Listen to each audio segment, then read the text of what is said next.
NFL teams with big decisions to make. We're going to play a game. Tag or no tag? Next. Manchild Show with Boy Green Digital starts right now.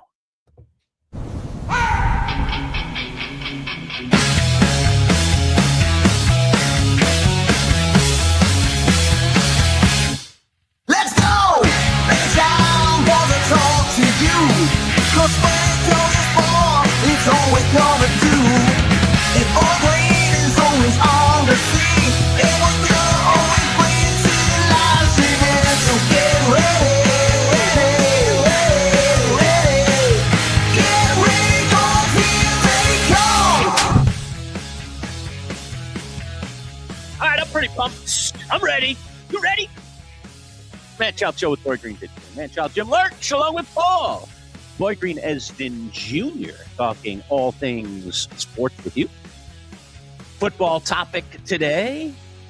Topic du jour. And we're going to play a little game. You know, back in the days when Paul and I were doing radio together, we had a thing called Fun Fridays. We did this during the summer months, and we would basically come up with different game ideas based on game shows and things that you're familiar with. Like we used to play Cash Cab. Except studio, right? Remember? Take a ride in the Cash Cab, right? So you play Cash Cab against each other, Family Feud, Jeopardy, just general trivia, general knowledge. I mean, I can't even think of all the Dead or Alive. Sure. You name a celebrity and you have to decide whether they were still alive or actually died. I used to play that. That was a lot of fun. Two truths and a lie. Two truths and a lie, where we make three statements. One of them is true. The other two are a lie. You have to detect which one is the lie. And sometimes the lie is very subtle. So yeah, there were a lot of fun things. And for those things, we always had like fun things. Like Paul, if you jump in, I think we have a couple of them in we do. Playbook. Okay, you tell me what you want me to hit. Dead or Alive is a fun short one, all right? So we would have little opens, little fun things like this with our shows. Dead or alive. All right, so there's an intro to Dead or Alive. You want to do one more? I do one more. Yeah, this one's a fun one. I swear it's absolutely true. I'd never tell a lie. Never, ever tell a lie. It's a complete and utter fabrication. Truth, justice, and the American way. Really now, I just gilded the lily a bit. Just a little. Lies, lies, lies, lies. Time to figure out where the truth lies. It's two truths and a lie on the Manchild Show. And I have to tell you, this is my favorite background music we have. This music right here that you can hear beneath us. Red wire, blue wire, yellow wire. I'm like, oh my God, my life is on the line, Paul. There's 3 minutes on the clock. And if you are not successful, your family will die. Go. And you're just like, oh boy, what am I going to do here? Oh boy, look at the situation. I got to, oh boy, what am I going to do? I'm going to line. Just so you know, there's all that drama. All right. So we had some cool opens. So we're going to have a little fun today. By the way, we are presented by Northeast Roofing Professionals. You see them up above us there in the center. NERPCNY.com for all your roofing needs here in central New York, especially if you live in the Fayetteville and DeWitt areas and the surrounding areas to those areas. That's where our friends at Northeast Roofing Professionals thrive. So give them a call or check them out online. Again, NERPCNY.com. Today's video brought to you by our friends at Cam's Pizzeria, where it's always love at first slice. And we'll hear a little more about Cam's a little bit later in the show. But our Wednesday show, as you know, we have a new live guest. He joins us every Wednesday. He's our NFL insider from Between the Hash Marks on Substack. It's the one, the only Matt Lombardo. Hello, Matt. How are you? What's up, guys? March, were you the voice actor for all of those opens? Some of those were really impressive. Yes, I am quite a voice savant. And those are mostly my voices. Yes, correct. By the way, real quick, though, Lurch, thank you for getting Matt Lombardo's intro correct. Thank you. Appreciate that. Thank you. Very nice. Awesome. Great I've stuff. just been so awful, Matt. You have.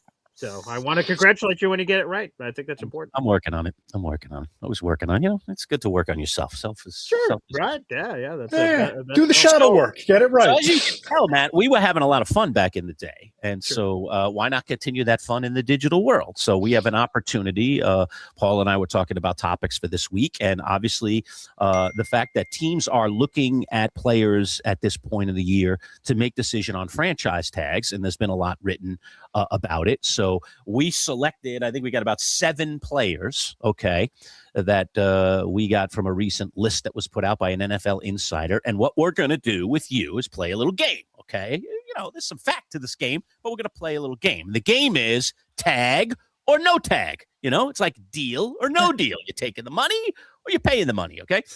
So we will set up each player, Matt, with some statistical information, maybe a little story, and then we will hand it off to you, and we will ask you the question, and we have a little sounder. We have some tense music, and don't answer until you hear this thing. Boy Green, can you just play it once so Matt knows what to expect? Before he's asked to respond, we will say this: tag or no tag. Okay, so that once you hear that, then it's your turn to speak, Matt, and we will go from there. Okay, all right. So let us begin, as they say. All right, we're going to start with my least favorite team in the entire NFL. They've got a problem, and it's this guy, George Pickens. Or is he a problem? All right, you could see there on the screen his franchise tag projected price if Dallas elects to tag him is almost $29 million. Pretty good buco bucks. Sure. Some numbers on Pickens. Number one, he's only 24 years old, Matt, so he's a youngin', okay? He has only missed 3 games in his entire career, so he's been very durable for the 4 years that he's been in the NFL. And here are his numbers, the best of his numbers. I'm just going to give you the best numbers, Matt. And that's last year. Believe it or not, he did not put up his best numbers with the Pittsburgh Steelers, where he spent most of his career. It was with the Cowboys last year that he put up his best overall numbers, where he had 1,429 total yards, 93 receptions, and 9 touchdowns. So pretty impressive numbers. Maybe the one question mark, if you have one about a guy like George Pickens, is the brain, the wiring all correct there, or is it a little twisted up and crazy, as George has proven to us time and time again that he can be. So with that in mind, Matt? No, wait, sorry. We're doing a couple of things here. Tag or no tag? There you go.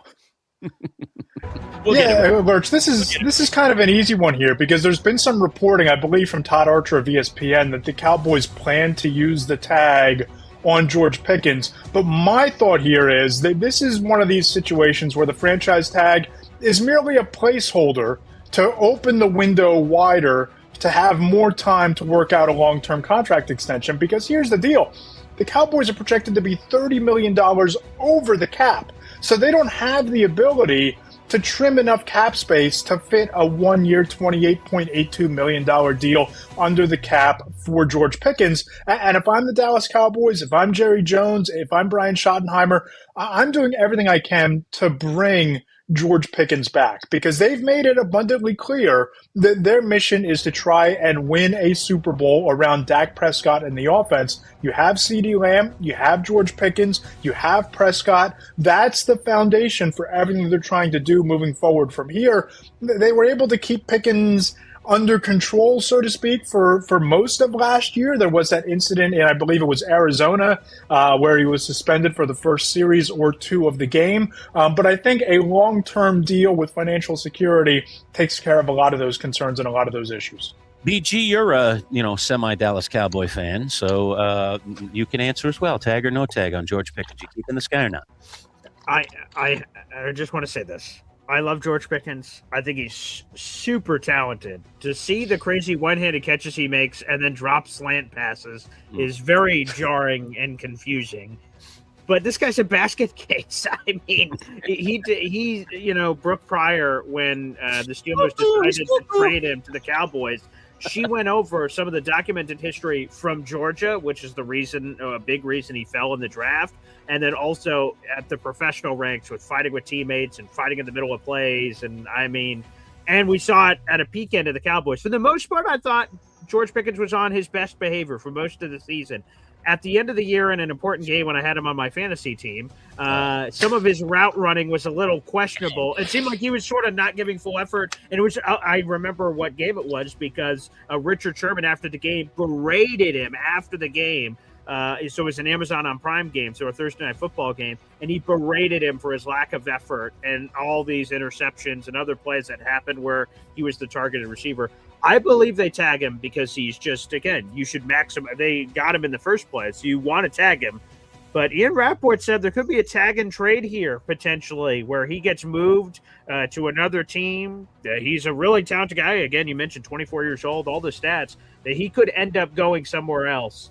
To a team like, who knows? Could Buffalo strike a trade for Raiders. a superstar wide receiver? Is it right? The Raiders? Is it a team that just has Buco Bucks? Is it one of these contending teams? Does New England try to do something crazy? That I would be interested in. So tag 100%. Tag and stay? Tag and trade? That may be up for interpretation. All right, fair enough. BG, you have the next one, so fire away. All right, great. Okay, let's go to the next one. We'll go to a different position. Indiana Jones, Daniel Jones, the projected franchise tag number is $47.32 million. Woof. That is a high price. And this is a complicated situation here, Matt, because Daniel Jones is coming off a torn Achilles, which will possibly and likely compromise at least some portion of the 2026 season. But the Colts went all in on him. They traded their 2 first-round picks for Sauce Gardner, and they did that, giving up those picks because they thought they had their guy in Daniel. So it sounds like they're pretty desperate to keep Daniel Jones. But again, it's complicated because of the torn Achilles. So without further ado, we must ask the very pressing question here, Matt Lombardo. Tag or no tag?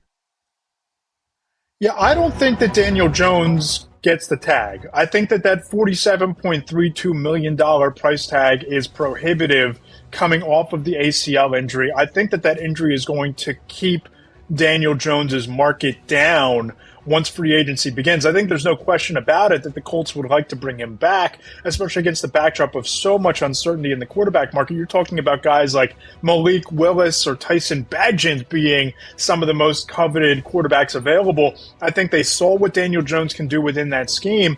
I don't think they tagged him because I also think that tag is going to be earmarked for another Colt. Which we'll get to here very shortly, I imagine. All right. Daniel Jones. Oh, boy. You're giant boy. Why don't you give us your Daniel Jones? Anomaly. Oh, man, Daniel. Listen, I wish him well. I do wish him well. But I don't ever want him back. His course ran, and I don't care whether he turns into the next Joe Montana. I don't want him back in the Giants. He had his chance. He was given chance after chance. I think the Giants gave him more than enough time to show that he could do the job. And you could argue the Giants didn't put enough around him.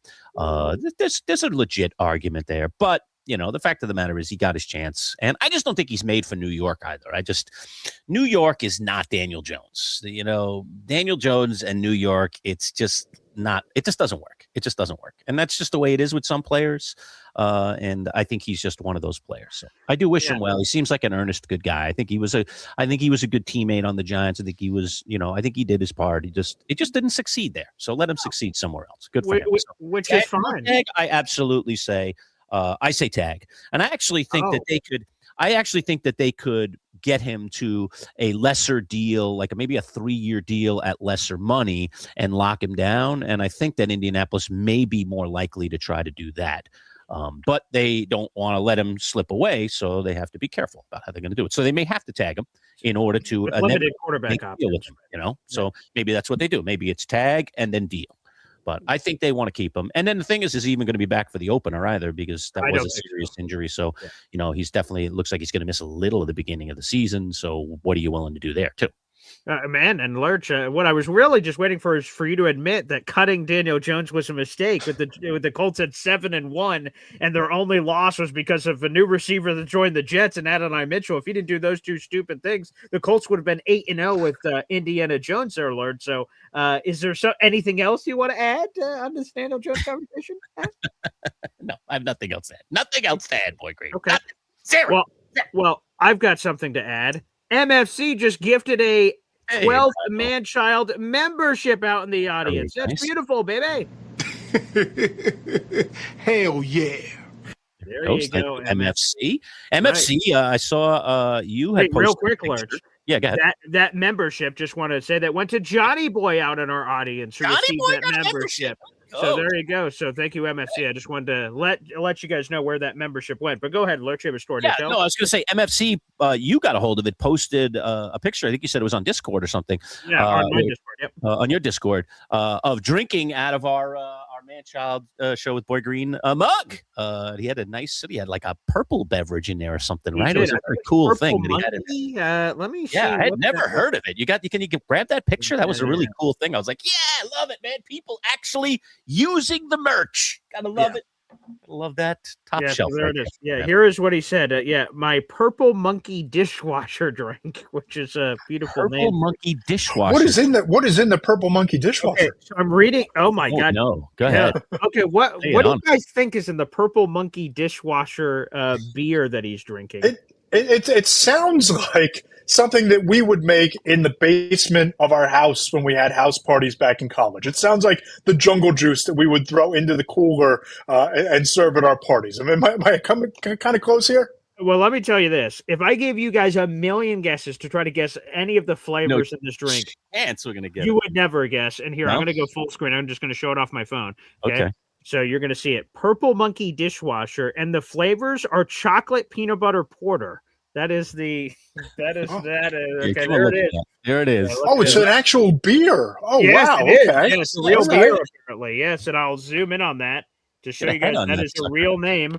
Purple monkey dishwasher, chocolate peanut butter from Evil Genius. Great brewery. Yeah, see? Brewery. I love it, man. These breweries are so creative these days, very creative with the shout out MFC. But obviously, I mean, look at the cup. The cup looks great with the liquid in it. That looks phenomenal. So shout out to MFC. Thank you for gifting a membership. Thank you, MFC. That's awesome. Really cool. Appreciate that very much. All right, next guy up. Okay. And he's another cult, my friend. He's another cult. We're going to talk about the one, the only Alec Pierce. And there it is. Look at that. Isn't that amazing? That Alec Pierce, and we'll get into his numbers. They're not bad. But tag price for Alec Pierce is $28.82 million. I mean, the same as Pickens, right? It's locked in by $29 million just to have this guy for a season. Man, it is nice to be playing the game of football professionally and collecting paychecks, boys, because, man, that's some serious money right there. I just can't get enough of that. So here's the numbers on Pierce before you comment on it, Matt. Okay. I just delved up a couple of things. Last 2 years, okay, just like Pickens, he's been in the league for 4 years. And by the way, he's only missed 4 total games in his career as a wide receiver. Last 2 years, 2024, 37 receptions. But this is the thing about this guy. He turns them into yards. He's the guy that stretches the field. 824 yards and 7 touchdowns. That's in 2024. In 2025, last year, 47 receptions, so 10 more receptions, stretched that into over 1,000-yard season. He had 1,003 yards and 6 touchdowns. All right, so that is the credentials on one Alec Pierce. So I ask you the question, Matt. Tag or no tag? Yeah, guys, I actually dug into Alec Pierce's impending bidding war in last Monday's For Downs column between the hash marks, the Monday after the Super Bowl. And multiple agents that I spoke to told me that they believe that Alec Pierce's market is going to be quote-unquote robust, especially if George Pickens isn't available, that Alec Pierce then becomes the most coveted wide receiver available in free agency. And an executive in the NFC that I spoke to told me he does not believe that the Indianapolis Colts are going to let Pierce hit the market.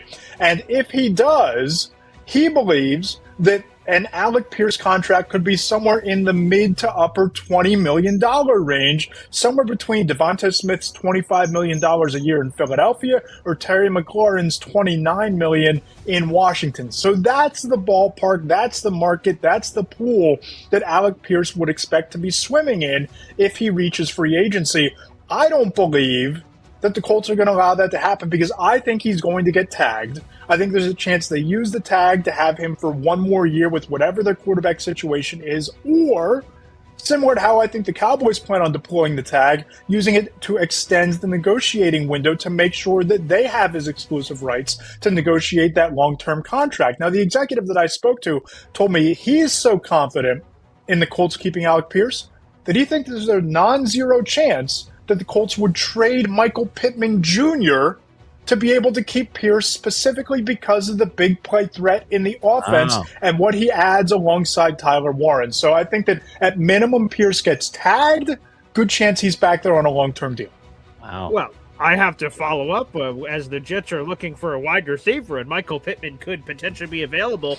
Any idea on the trade price? I saw Bill Bardwell in the trade piece we did on Monday's show, talked about a potential wide receiver swap with the Panthers, Xavier Legette for Michael Pittman, and late round pick swapping.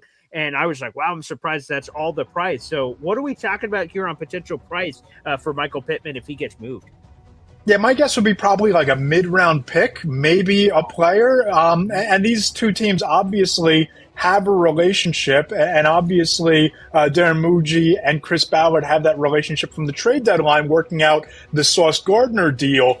So if there is a trade to be made, then I think that this would be a natural landing spot, the Jets and Michael Pittman. But here's the issue, and I was speaking to a scout about a different top-tier wide receiver going into the combine potentially as a fit for the Jets. The question becomes, who's throwing the football? Who's the quarterback? Now, even though Michael Pittman and a Garrett Wilson could coexist, I don't know how that chemistry works with suboptimal quarterback play. But obviously, as far as a fit from a compensation and draft capital standpoint and matching that with the need for a big play wide receiver, Michael Pittman to the Jets makes a lot of sense for everybody involved. Ooh, baby. So we'll note that in the background for sure. So appreciate that. Let's cut off the dramatic music because we've got another name to get to. And this guy helped my fantasy team last year. Atlanta Falcons tight end Kyle Pitts, baby. The franchise tag projected number for a tight end is $16.31 million. He's coming off a second-team All-Pro season. So while some of the stats aren't the best of his career, he's had a 1,000-yard receiving season in his past. Man, Kyle Pitts just looked like a monster this year, and I know there's a whole new coaching staff, so maybe that adds a different dynamic with Kevin Stefanski coming in there. Is there any chance, Matt Lombardo, that one certain Kyle Pitts shakes free? So the question is, William Shakespeare asked this, to tag or not to tag? Tag or no tag?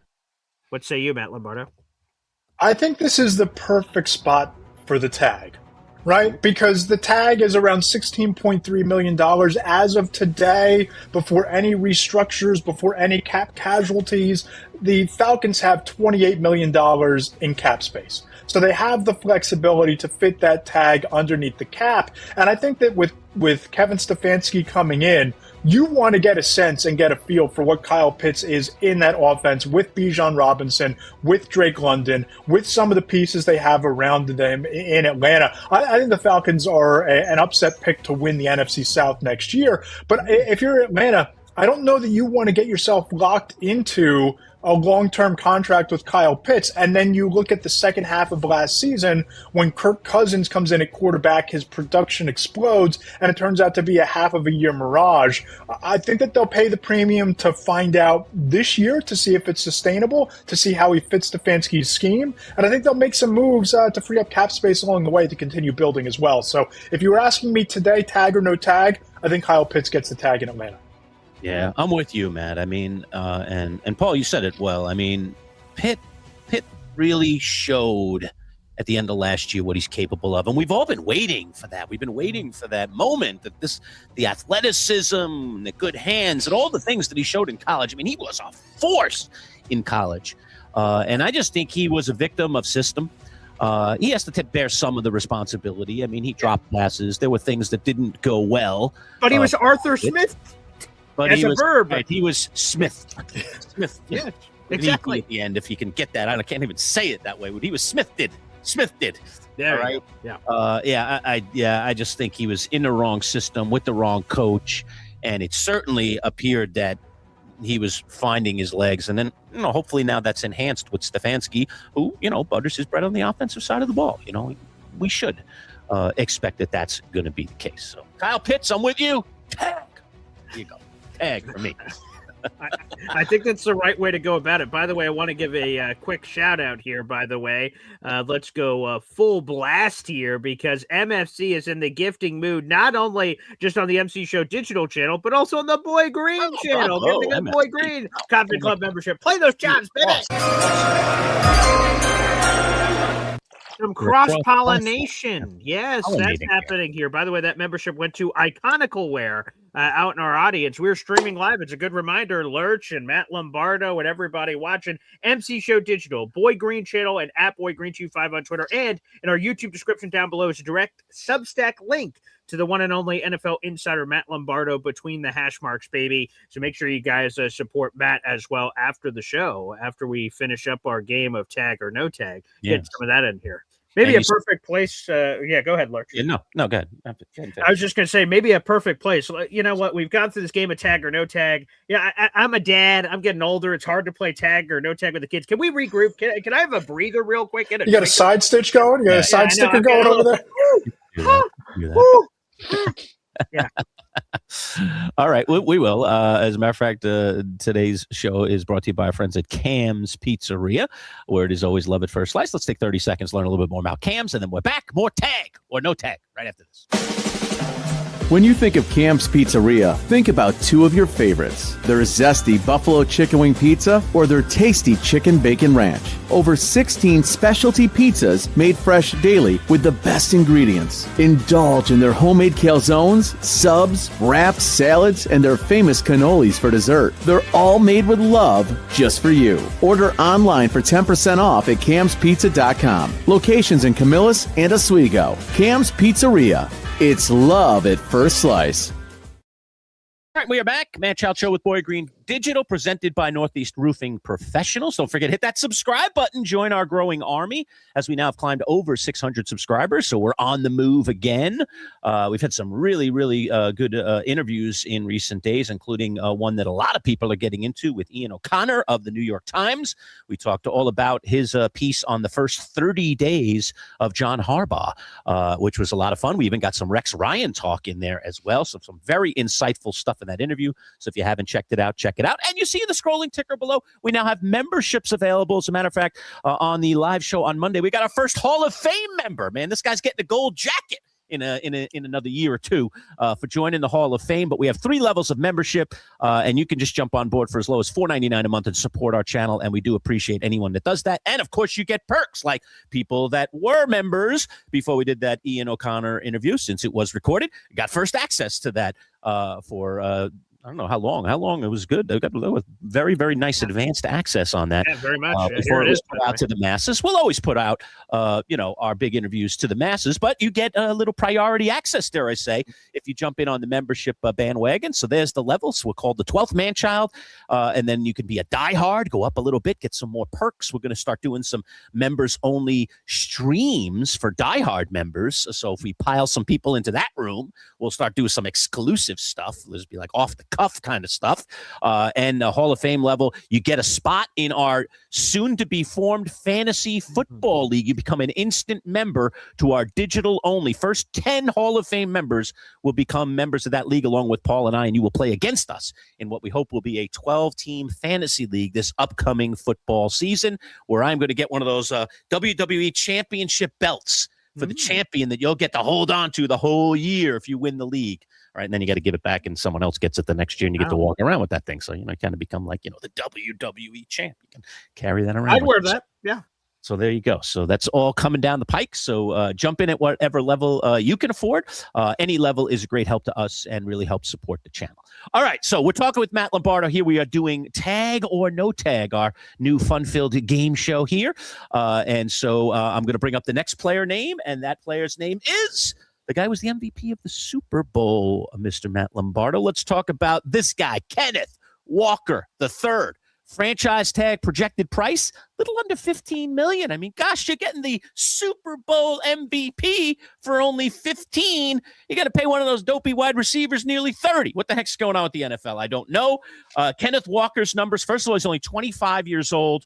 I'll give his numbers for last year because they were very, very impressive. 1,027 yards, 5 touchdowns, and also had 31 receptions for 282. And really has had in his 4 years in the league, I believe it is, 2,000-yard seasons for Seattle. Of course, we all know he was splitting time with Zach Charbonnet in recent days, but then when asked to carry the load down the stretch and in these playoffs, he was able to do it, and it netted him a Super Bowl MVP, which certainly has added to the cha-ching at the end of his rope there, Matt, because suddenly Kenneth Walker now has a little something extra on the resume here to tantalize not only the Seahawks to tag him, but perhaps even other teams to want him on their team because he does have that Super Bowl MVP, and only one person gets that every single year. That's a pretty hard award to get to. So I ask you the question, tag or no tag? What say you? I don't think that the Seahawks are going to use the tag on Kenneth Walker the third. That seems like it is not something they're going to do, and it's not because of the lack of production. Because if you watch the Seahawks offense, he really was the sledgehammer. He really was the force multiplier that opened up so much in the vertical passing game to guys like Jackson Smith and Jigba and Cooper Kupp and Rashid Shaheed, and took a lot of pressure off of Sam Darnold to the point that, according to Pro Football Focus, he forced the 5th most missed tackles in the NFL with 61. Only 5 running backs had more explosive runs or 10 yards or more than his 33. So he was a big play threat every time he touched the ball. I think what's far more likely here is that when you look at that offense and how it was constructed, Rashid Shaheed's going to be a free agent. I think they're going to bring him back. You look at Kenneth Walker, I think they will bring him back. They have the cap space to do whatever they want. They can look at what the Eagles did with Saquon Barkley after last year's Super Bowl and bump his pay significantly, even though Barkley had a contract. A little bit different situation because there could be a bidding war for Walker, but they have $62 million in cap space. If they want to bump him up, if they want to make him one of the 5 highest paid running backs in the NFL, because he might not be one of the 5 best running backs in the NFL, but he might be the best running back for the Seahawks offense as it's built and for that system, they can afford to pay him and keep him in Seattle on a long-term deal. So I think that there will be a market. I think he'll shop around, but I think at the end of the day, this is a long-term contract that gets done. I don't anticipate them using the tag.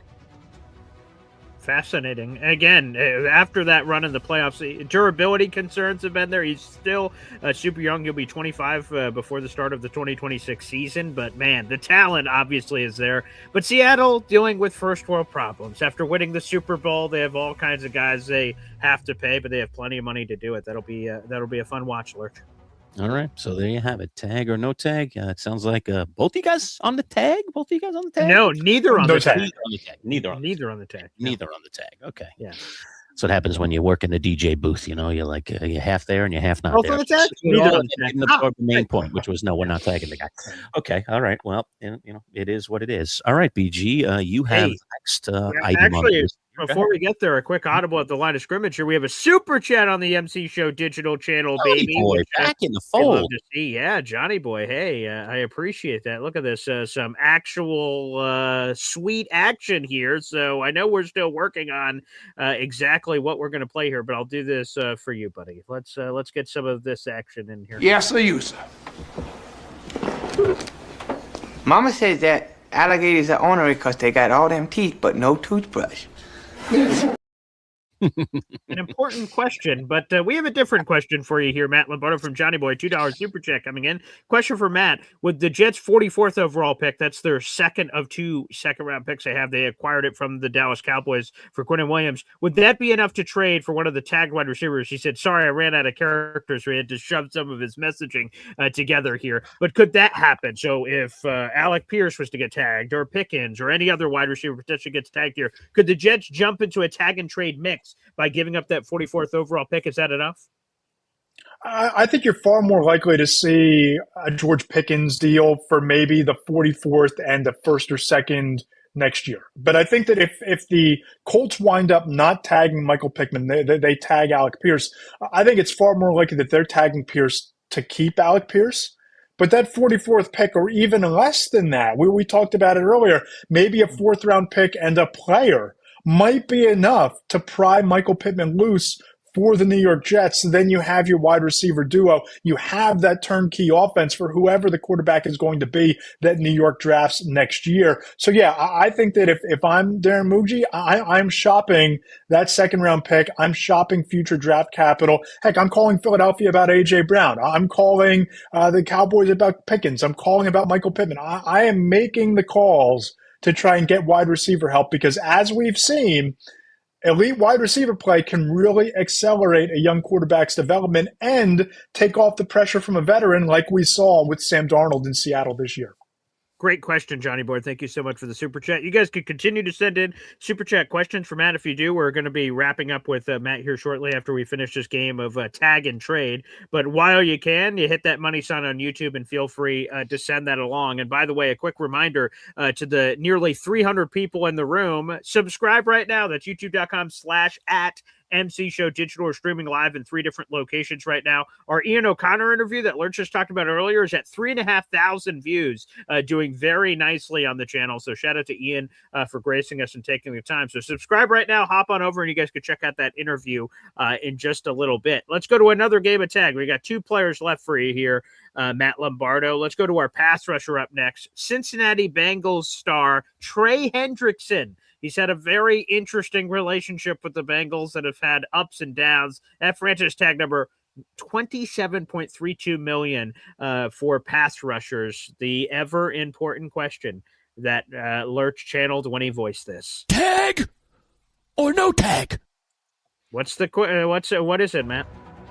Yeah, my sense here is Trey Hendrickson is hitting free agency. I think that relationship was damaged pretty irrevocably last season. There was the $13 million apology to get him to end his holdout, to report and play. They have $53 million in cap space, so they have the room to use the tag if they so choose to.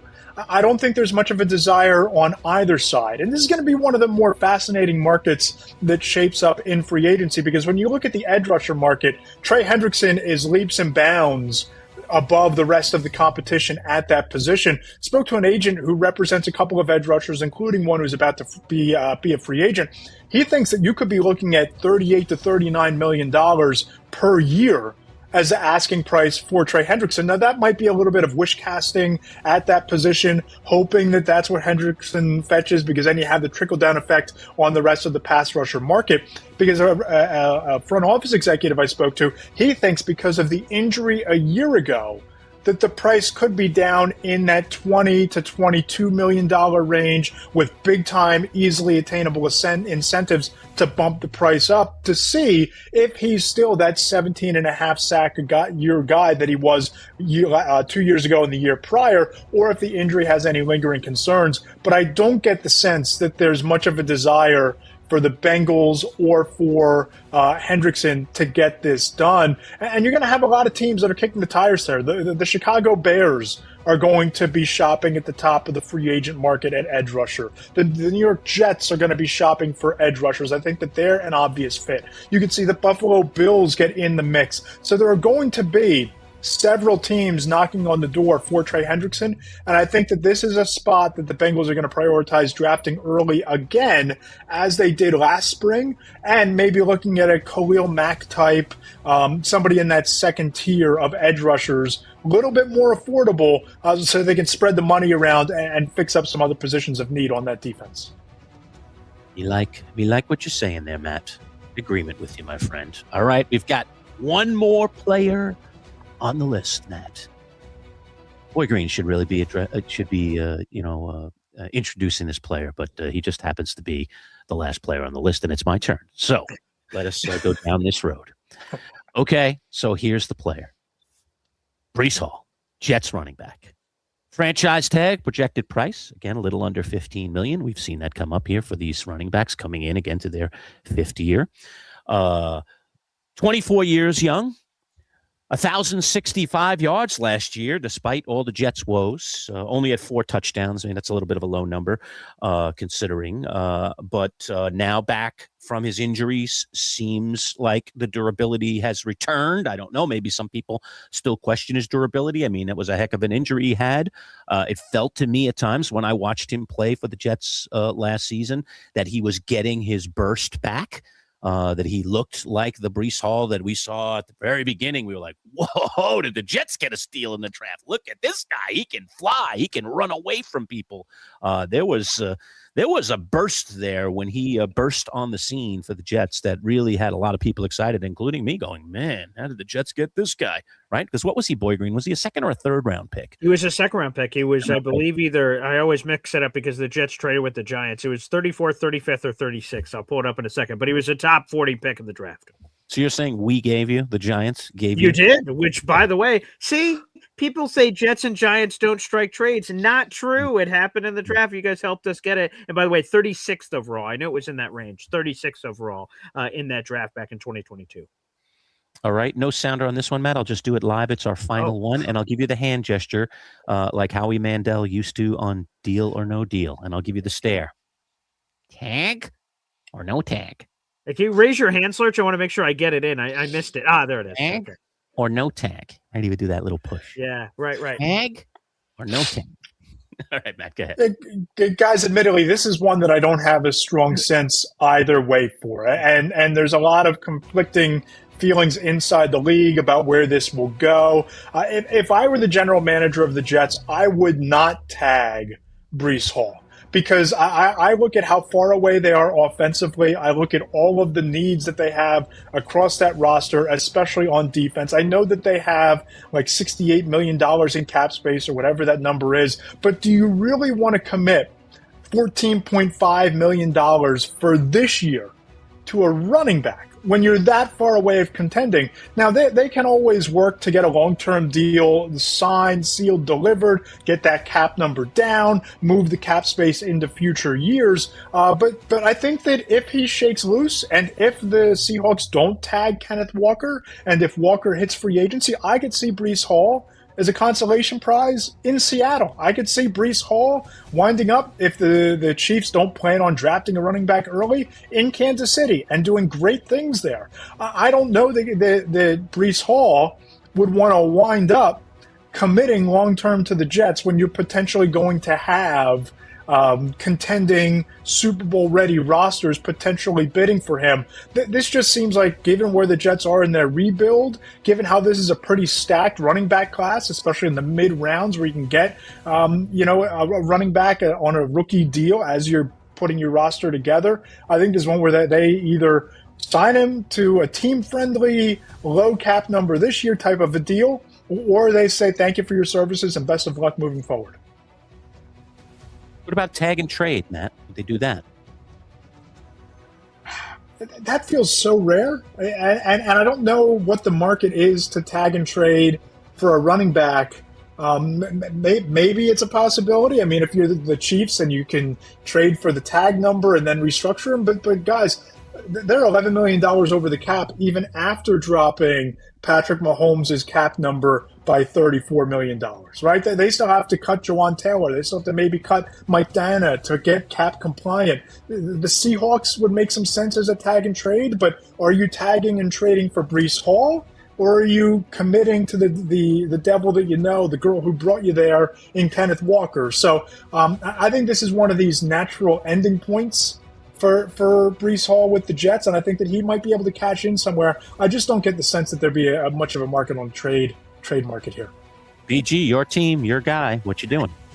Respect, and I love Matt. We've been doing a lot of work together for a long time. Like a disagreement. You don't have to be kind about it.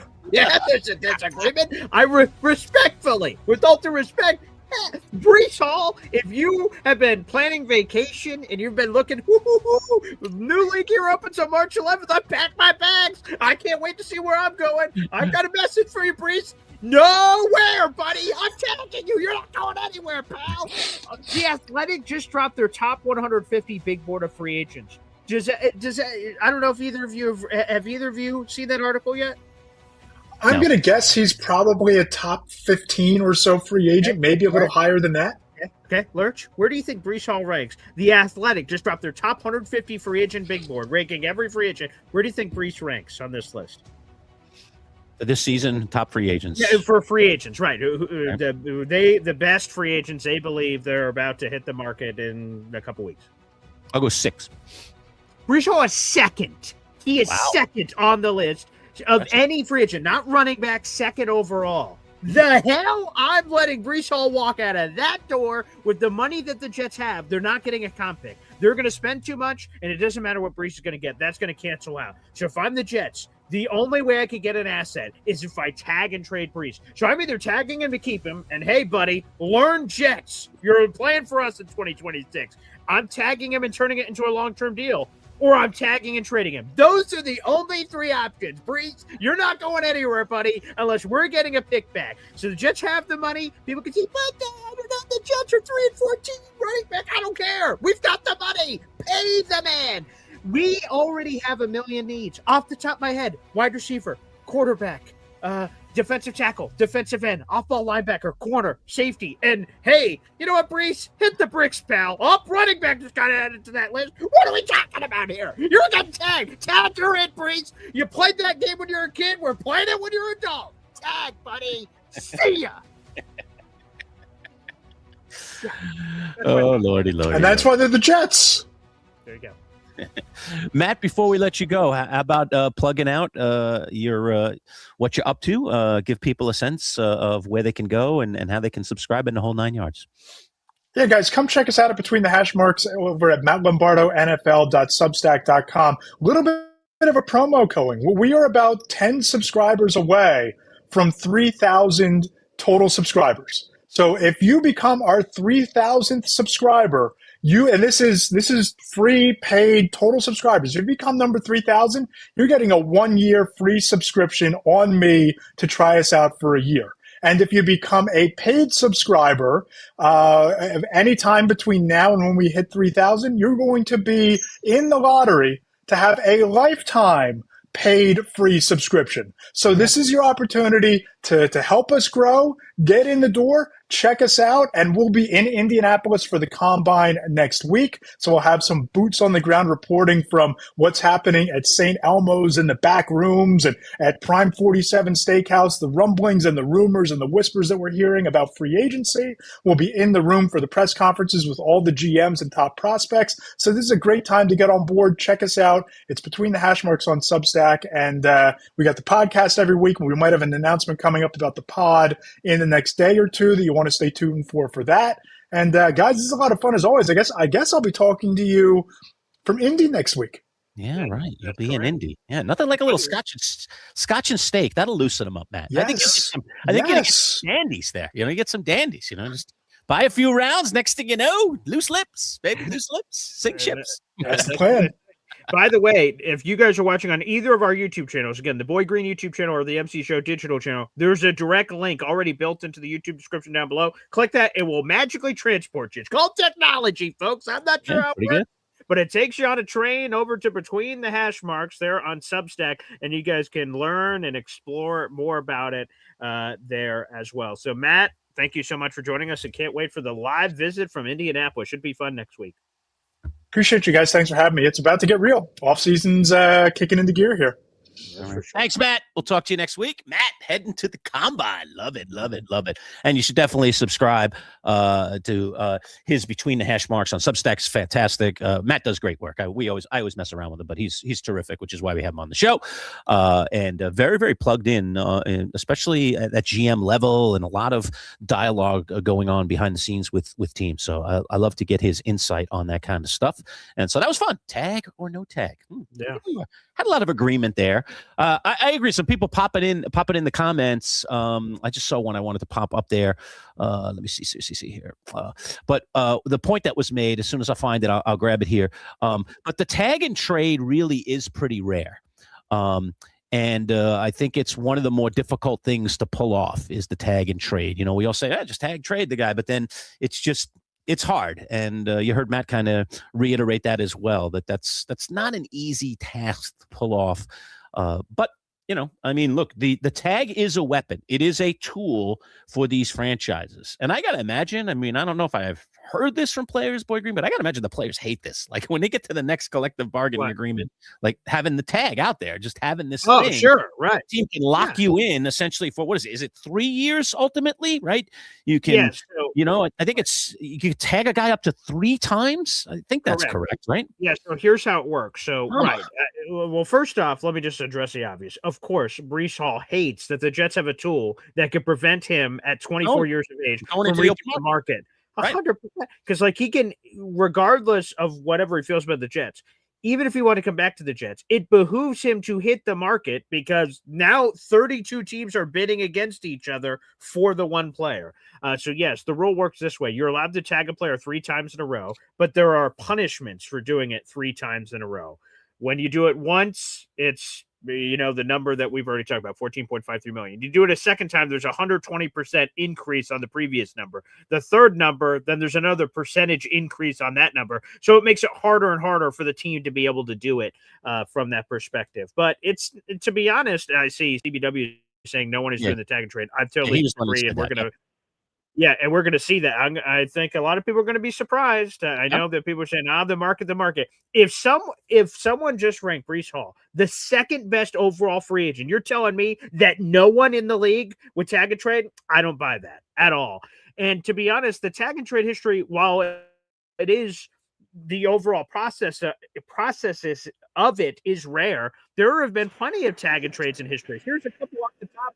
Yannick Ngakoue, he was tagged and traded. Pass rusher within the last 5 years. Jadeveon Clowney, he was tagged and traded over the last 10 years here. Frank Clark, another Seattle Seahawk, he was tagged and traded over the last bunch of years. Dee Ford, another pass rusher, he was tagged and traded in recent memory. Jarvis Landry, wide receiver, he was tagged and traded recently. So we have like 5, 6, 7 examples there of players that have been tagged and traded. So it is, the overall thought is rare. It doesn't happen every year, but it does happen. There is a history of it. And again, this is a unique situation. I think if the Jets want to tag and trade Breece, they will find teams. Yeah, I don't disagree with you. But I do think the tags, they do make it interesting for us during the offseason. And, I do like the fact, I mean, look, players in sports, and it's not just in the NFL, I mean, we've seen it big time in the NBA, have in a lot of ways garnered a lot more control in recent years. Okay. Control was always the owners and the GMs and the franchises. The franchises always had the power, and the power has shifted. And it has moved more in the direction of the players. In the NBA, it's almost completely in the players' hands. But in the NFL, it just continues to, just edge that way as every year. It just feels like it's becoming a stronger and stronger magnet, pulling the, dare I say, the power to the players. And the franchise tag is one of those things that remains in there, that remains as a great weapon for the teams, because you can, stop a guy from going somewhere that you don't want to lose regardless. And not only do you lock him in for 1 year, but you have the potential to keep locking down. Now you got to pay, a premium price to do it, but you don't have to commit to anything more than a singular year at a time. And of course the player hates that. So yeah, right. I just wonder when the next collective bargaining comes up, if the players don't, rail against that, find a way to get out of that. Because I can't believe they agreed to it, frankly. But they got other concessions that were worth it at the time. But now that it's played out, I got to imagine they got to be like, come on, we got to get that thing out of here. Here is my message to the players ahead of that CBA conversation. Sack up, players, okay? You can't agree to a CBA and then complain about, geez, can't play this franchise tag thing. Then try to negotiate it out. Here's something, right? The NFL is drooling for 18 games. They want it so bad. They want an 18-game season. If you are the players, you need to look yourselves. You got to get in the room and got to look at yourselves. The NFL wants this. And when the NFL wants something, they get it. But here's the thing. We as players need to find out what is the most important thing to us. Is it getting rid of the franchise tag? Is it more guaranteed money for salaries? Is it raising the minimum up for vested veterans? Like, there's all kinds of things they could talk about. That's important. But you, the players, you control this. You know what the NFL wants. Get something good if you're going to give it up.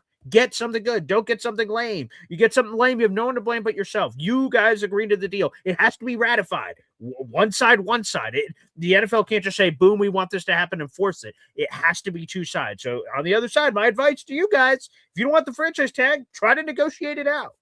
Yeah. So I agree. It's there's you got to fight for that for sure. Ken, I saw another good comment here. Where the heck did it go? Just been jumping around here. With CBW again, if you could find it. But he mentioned the fact that you don't pay anybody aside from McCaffrey, more than the $15 million essentially. Well, that's not true. Going right there, it is. Right. Well, number one, Saquon's already making more money than that. Right. I was just trying to take a quick peek at some of the running backs in the NFL and what they're making right now. Yeah, I have it right here. But think about this for a second. Okay, so I get it. I mean, it's the going rate for running backs. But then, did you not see those numbers as we were going through that game of tag or no tag? Are you going to? It's hard to convince me, as someone who watches football and loves football, that Alec Pierce is worth nearly twice as much money as pick your running back. Breece Hall, you can pick anybody, but Kenneth Walker, right? Kenneth Walker, that's just not true on the football field, and yet that's the number. The wide receivers are getting cha-ching, and the running backs are getting screwed. And by the way, they take way more of a pounding. Their bodies, the toll on them is much more demonstrative as well. To me, it's just ridiculous what's happening right now with the running back in the NFL.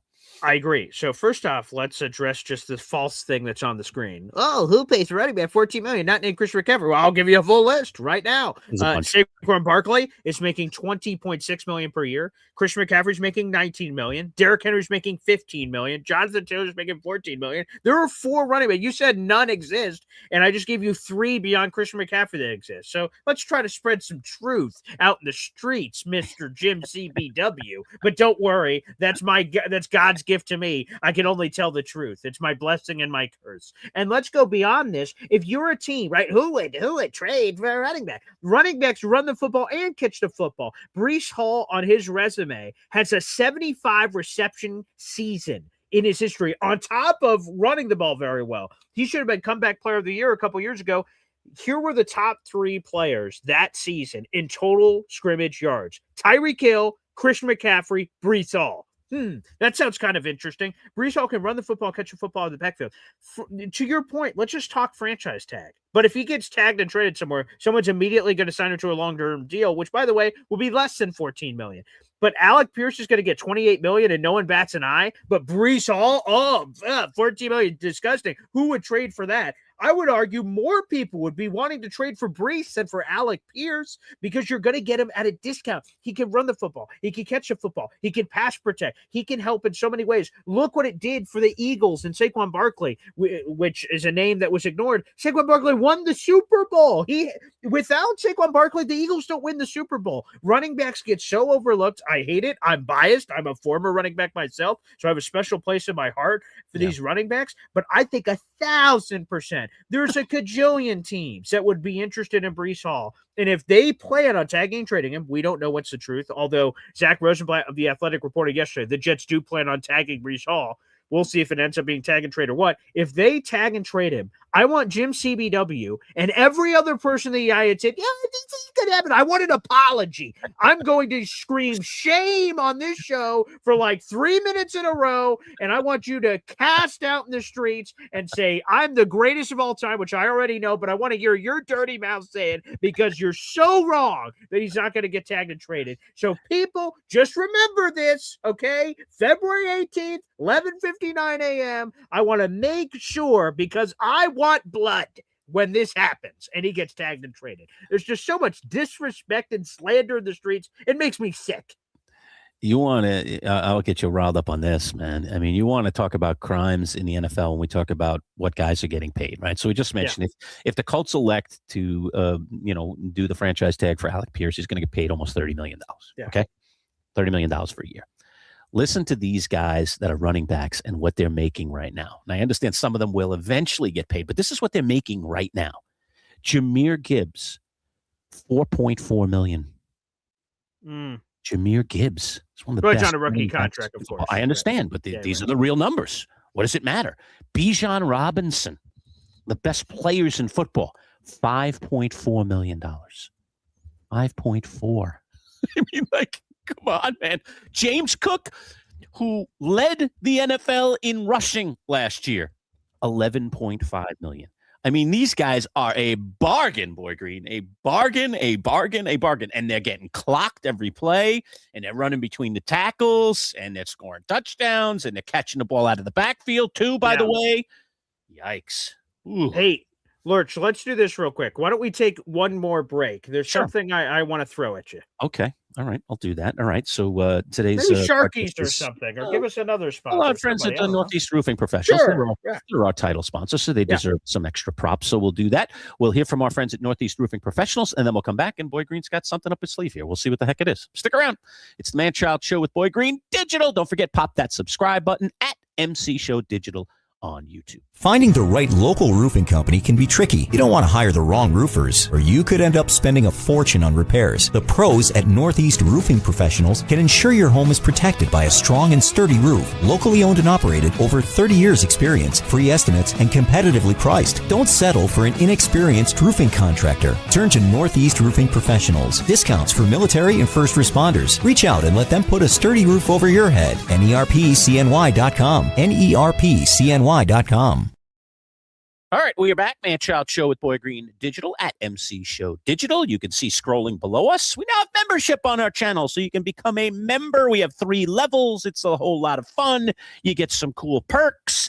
And if you join our highest level, the Hall of Fame, we have one guy going to get his gold jacket somewhere down the road. Jamie, the FedEx guy, has jumped in at the Hall of Fame level. He is automatically now in our fantasy football league that we're going to create for digital members only coming up this fall. If you're one of the first 10 to join us at the Hall of Fame level, you will indeed get into that league, which will be exclusive. You'll play against Boy Green and myself, and I'm going to get a WWE Championship-style belt in the center of this whole thing in order for us to have some fun in the league. So, but whatever you can afford, and it's just a way to support the channel, and we'll have all kinds of cool perks, and we'll do some giveaways and all kinds of stuff coming down the pike. And I mentioned it on Monday. I'll mention it again quickly now, but we're going to wait until next week. There's just a couple of things that Paul and I are working on behind the scenes, but our Manchild Show digital shop will be opening next week, and where you can buy, dare I say, logoed things like our cool pint glass is one of the items. So you can purchase yourself a pint glass now. That'll be available on our online store next week. I created a cool golf shirt that's out there for people in a variety of colors. And we've got some other cool items. We'll display them all. We'll show them all to you next week. And again, it's just another cool way to support the channel, and more importantly, help support the brand, get our name out there to people who otherwise wouldn't know about us. There you go. Yeah. Which is great. Thank you, Lurch, for sharing the love. Again, I'll give another plug for it here. We'll have a special surprise for all of you guys here in just a few minutes. So hang on tight. We're going to be calling an audible at the line of scrimmage. Sometimes you got to do that in football, Lurch. Okay, you come up and you're like, all right, we're going to run XY banana split Z. You go up, Bluebird 22 said, whoa, 52. Wait a second, can, quick audible. We had a plan, and then new information provided. Whoa, they're running a little man. I thought they were running zone here. Whoa, we got to change up the play. We got to call a little canoodle zebra action. We need to shift protection alignment. Get my slot wide receiver from the left to the right. Get the running back there. Move from my left to my right. Get the pass protection. Slide protection right. Sometimes you got to call an audible alert. Got to be ready at a moment's notice. Okay. That's like John Gruden and Mel Kiper. Yeah. Both hopped up on caffeine right there. That was a very demonstrative, high octane, high energy take there. I appreciate that. Which, by the way, the other thing real quick, Lurch, I appreciate before we go with a surprise, is we should take a moment and just thank the fans that 636 subscribers. Really awesome. We have 595 videos. We have more subscribers than we have videos now. And it's incredible. Our Bud Poliquin interview is blowing up from this morning, which we appreciate. The O'Connor interview from earlier this week is doing very well. Man, I'm just tickled because I know I've been doing my Boy Green show for it's going to be 6 years in September, which is terrific. But this MC Show digital show, which is a digital baby from the radio days. It's just been so well received by the fans. So this piece of the puzzle, I am very excited about. But Lurch, let's do this. Here's the surprise, folks. Boom! We can press a button and pow! Green has jumped up Amazing the way from this the universe sky. is that you can just do that. You can just press a button and somebody appears. It's fantastic. 100%. All right. So, Lurch, I'll give you a second here to gather yourself because I would love you. Because what we're going to do, folks, here's the surprise. Our interview, which is normally pre-recorded, we're going live, baby, which means this episode will be presented separately. If you guys are watching live, you're going to get to enjoy this Jets conversation we're about to have live here on the show, and it will be uploaded as a separate podcast after for all our Jet fans out in the audience that would like to dabble in here. I'm also a collaborator on YouTube, so you guys will also see that on the Boy Green channel as well. So, Lurch, let us know who this is going to be presented by, who this is going to be included with, and please. Well, our live interview is brought to you by our friends at Box Drop Syracuse, the mattress and sofa outlet, and we talk to this guy when we talk Jets every week. You want to talk about getting clicks on interviews? His interviews always get clicks on our channel, and he does pretty well by himself as well. He was recently at the Super Bowl and at the Senior Bowl. Let's welcome in the one, the only Jake Asman. What's up, Jake? Hello, gentlemen. You guys want to talk about pressing buttons? Watch this. Hello, gentlemen. How we doing? Oh, I love it. He's got all these cool effects, man. He's just hooked up, man. I love it. Okay, yeah. Well, I'm so excited to be on with you guys live for the first ever time. He can do helium. He can go deep. Yeah, there, Jake. Movie trailer guy. We'll see. Oh, fantastic. I'm a robot, Boy Green. I'm a robot. I paid $700 for a new mixer, so it can do a lot of cool things, like making announcements. Hello. I'm on a great show right now. Everyone, check it out. Tune in. We got the Manchild. We got Boy Green, and it's all happening. But Jake, can you do this? Okay, so I worked with a guy. This has come up once on the show before. Paul loves this. I worked with a guy many years ago when I was a young neophyte at Toys R Us down on Long Island, where I grew up. And this guy used to be the guy that puts the bicycles together for people. So now if you buy a bike at Toys R Us, you can get it assembled. And he was the bike assembler, right? He assembled all kinds of things. But the primary thing, he was always assembling bikes. And then we'd, bring him out the back door and put him in people's cars. And his name was Paul. He's a terrific guy. Another Paul. And he was this little mite of a guy, but he used to mess with me all the time. And what he used to do is he used to throw his voice. All right. And I used to be like, who's calling me? What's going on? And this is how he do it. He taught me how to do it. So watch this. Yo, Jimmy! Jim! I'm over here. I'm trapped under a box. Hey, Jimmy! So he taught me how to throw my voice. It's the freakiest, craziest thing. And I'd feel like he's in the distance. He'd be like, help me! Help me! I'd be like, where are you? Paul! And he was in the back just laughing his ass off all the time. And I finally figured it out. And I was like, you son of a you-know-what. God damn it. So taught me how to throw my voice. That's a skill set. By the way, where was the Toys R Us on Long Island? Roosevelt Field? Our place, yeah. Right across from Roosevelt Field. Yep. That's right. I went there many a times growing up. Wow. There you go, man. I was running that stockroom. I was the head of pickup for Love it. You probably helped my parents buy toys for me as a young youth.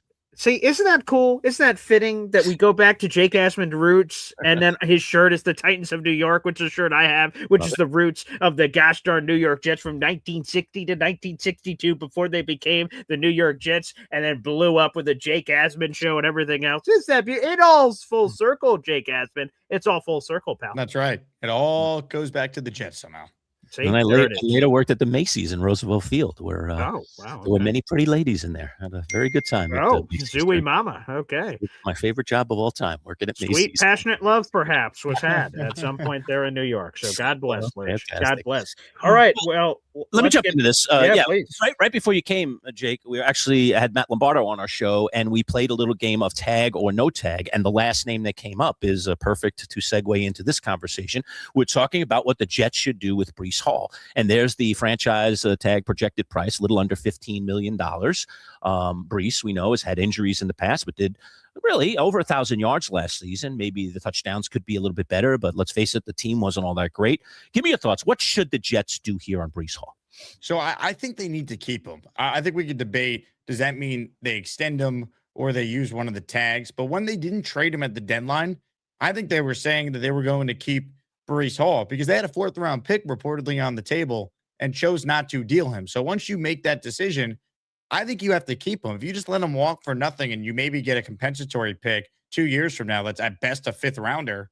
What did you really do? Is Glenn and Muji, are they even here to use that pick if they don't start winning some games next season? I think they got to keep him. You have a ton of cap space. You have a million holes, but why create another hole? Now, Brees might not like the idea of being on the tag, but you know what? Tough. It's collectively bargained. You put the tag on him. I'd use the franchise tag because then you don't have to worry about losing him at all. Whereas if you use the transition tag, sure, it's a little cheaper. It's around 11 million and change versus 14.53 as you have there on the screen. But for the extra 3 million and maybe a good gesture to Brees, you say, hey, we were thinking about using the transition tag. We're going to use the franchise tag. You're going to make the most amount of money you can make for a year, and we're going to keep you and continue to use you the way we did this past year where you had over 1,000 yards and hopefully a better quarterback play to help us win a lot more games. I think you got to keep them and not create another hole. I don't want to extend them, but I think once you determined you weren't trading him, you have to find a way to keep him.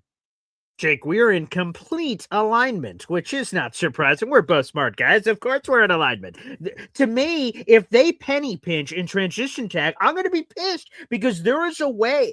For people that don't understand what the difference is or what the transition tag means, it means you get him a little cheaper. That's true, 11 million and change. But if another team offers him a contract and they sign him to an offer sheet and the Jets go, you know what? No, we're not going to match. They get nothing. 0 comp pick, 0 nothing. They get absolutely 0 if he walks out that door on a transition tag.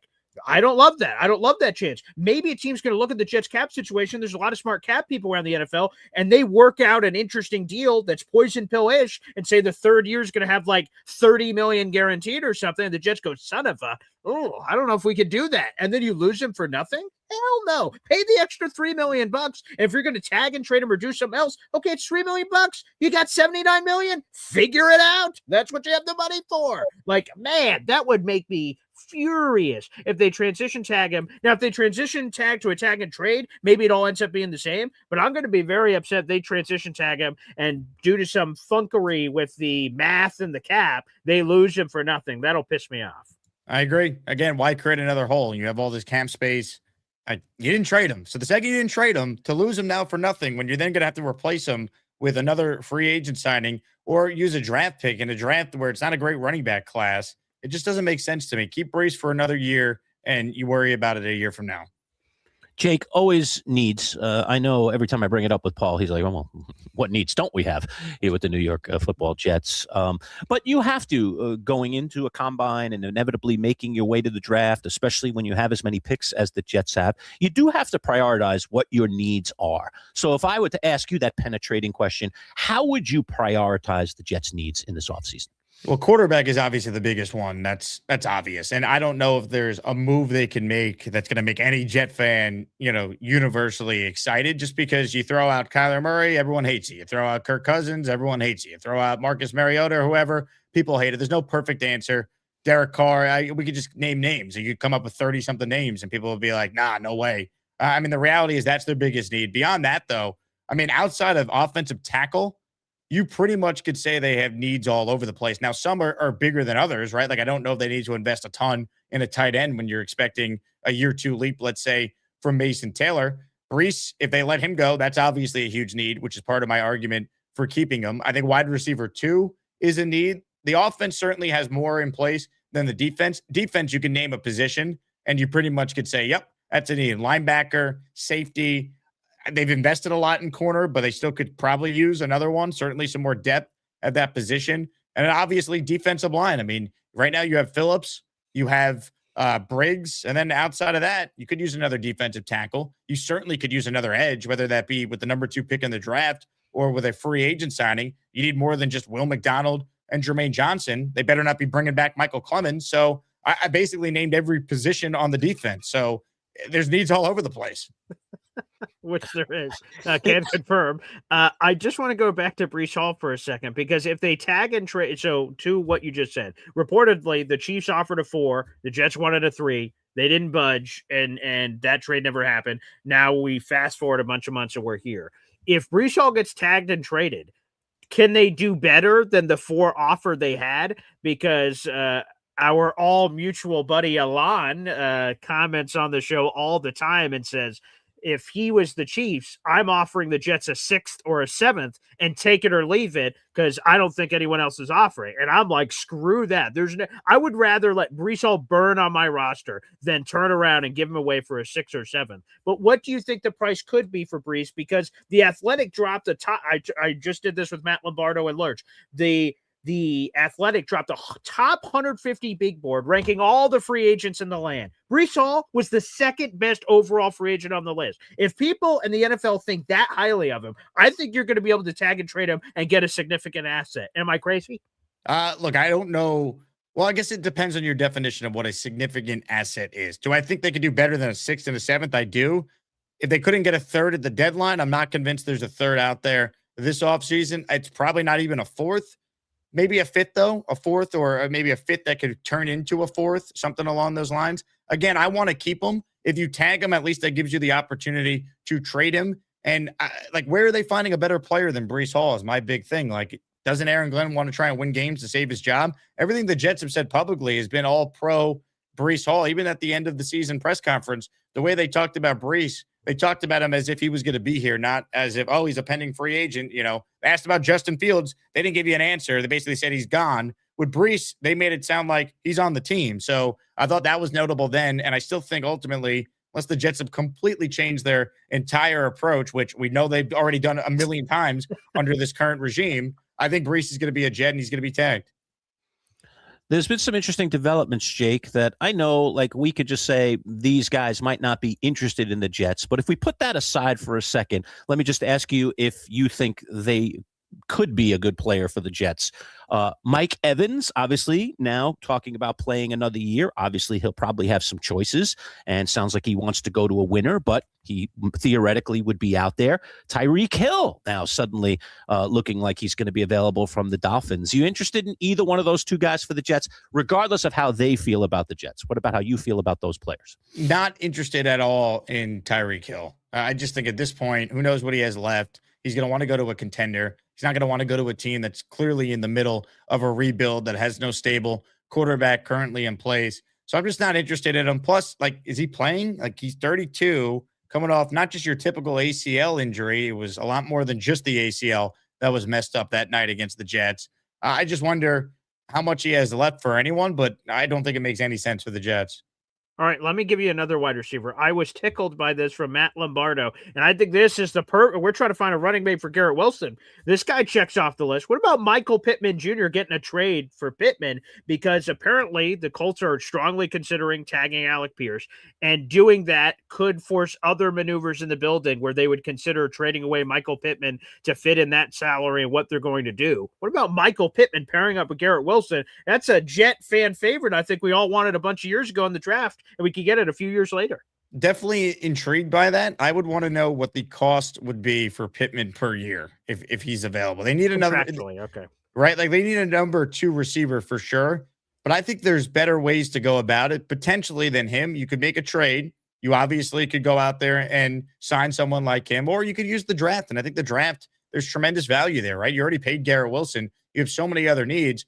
You got 4 picks in the top 44. Pick 16 could be a receiver. 33 could be a receiver. 44 could be a receiver. Again, you have a number 1, and I think you feel like whether he's a 2 or a 3, A.D. Mitchell's going to have some role in this team. I'm higher on him, I think, than most. I don't know if they're going to be that aggressive spending on a big-name receiver. If you want a receiver name to watch, the Jets could really use a bona fide slot threat. And Wan'Dale Robinson on Merch's Giants, I think, you know, Jim could talk more to this. I think he'd be a good fit. He had the best year of his career. Good dude, hard worker. He can handle playing in New York. He just did it with Lurch's Giants. I think that would be a name I'd look at beyond, you know, the bigger name like Pittman if he were to be available. I'd agree. He's a nice player. He is a nice player, and I do think he handles New York very well. And I feel like he's on the upswing. So the Giants have a difficult decision with him. but it does feel like they might move on, and the Jets would be a good fit for him. So I'm down with that, Jake. Yeah, that would make sense. The only thing I would push back on, Jake, is if we get a rookie, that's fine. The veteran, you know what he is. And the Jets have had a lot of history trading for veteran receivers. Braylon Edwards, Santonio Holmes, Brandon Marshall, like getting some of those guys in there that just know what they're doing. And you got to make sure, apparently, they don't have the ego of Devontae Adams. And if you remove the ego of Devontae Adams and get that kind of player or less, because Devontae is really talented, obviously, maybe that can benefit Garrett to have that other guy. And you just know, you don't have to guess. The Jets have swung and missed on so many wide receivers. It doesn't mean they should never dip their toes back in a rookie wide receiver draft class ever. Look at Garrett Wilson, obviously, but get that veteran in there that you just know exactly what he is. Maybe that's something, again, recent Jets history of the last 20 years, our lives growing up, Jake. It's been very successful. Yeah, look, I'm not against it. I just want to know what the trade cost would be. Because, of course, if you can get a Brandon Marshall for a 5th-round pick, it's one of the best trades in Jet history. Like, he had one of the greatest seasons you and I have ever seen as fans of this team. And that, of course, goes without saying. Santonio Holmes goes without saying. So they've had a history of doing that. But they also now are in a spot where you have all these resources and what is supposed to be a really talented receiver draft. You almost wonder if you're better off spending the premium resources on fixing the defense, adding more depth to your roster, and then take the swing on some of the big-time skill position players in the draft. Because if you're right, you have a good scouting process, have a good GM, then you get these guys on rookie deals, and that's the best way to build out your team when you already paid your big star receiver in Garrett Wilson. Manchild Show with Boy Green Digital. We'll talk with Jake Asman, our Jets insider. It's at MC Show Digital on YouTube. This video brought to you by our friends at Box Drop Syracuse. Let's take 30 seconds. We'll hear about Box Drop. And I want to ask Jake about this salary issue that we were discussing before he came on in the NFL. The difference between wide receiver pay and running back pay. We'll do that when we return. Be right back. Considering that we sleep nearly 1/3 of our lives, buying the right mattress is essential. At Box Drop Syracuse Mattress and Sofa Outlet, you'll get a unique experience, one that saves you 30 to 70% off retail prices on top-of-the-line mattresses like Sapphire Sleep. At Box Drop, you'll schedule a mattress fitting appointment and get one-on-one service directly with Paul, the owner. No middleman. Family-owned, huge savings, no-pressure sales designed to save you time and money. And now Box Drop Syracuse has sectional sofas and love seats as well, with prices designed to fit your budget. Box Drop Syracuse Mattress and Sofas. Set up your appointment today at boxdropsyracuse.com. All right, we are back talking with Jake Asman, our Jets insider, Manchild Show with Boy Green Digital. So before you came on, Jake, we were talking a little bit about salaries in the NFL, and it's amazing to me. You look at a franchise price for a guy like Alec Pierce, right? He's a 4-year player. All right, pretty good player, all right? But his money, you see it right there, nearly $29 million if they elect to tag him. And then you do the reverse, throw up Breece Hall's numbers there for a minute, Boy Green. Here's a player, or Kenneth Walker, maybe even a better example, a guy that's the MVP of the Super Bowl for crying out loud, and it's 14.53. And in a look test, Jake, come on, you can't tell me that Pierce should be getting paid twice as much money as those guys. I'd argue that both of those guys are more important to their teams than Alex Pierce will ever be on any team he's on in the NFL.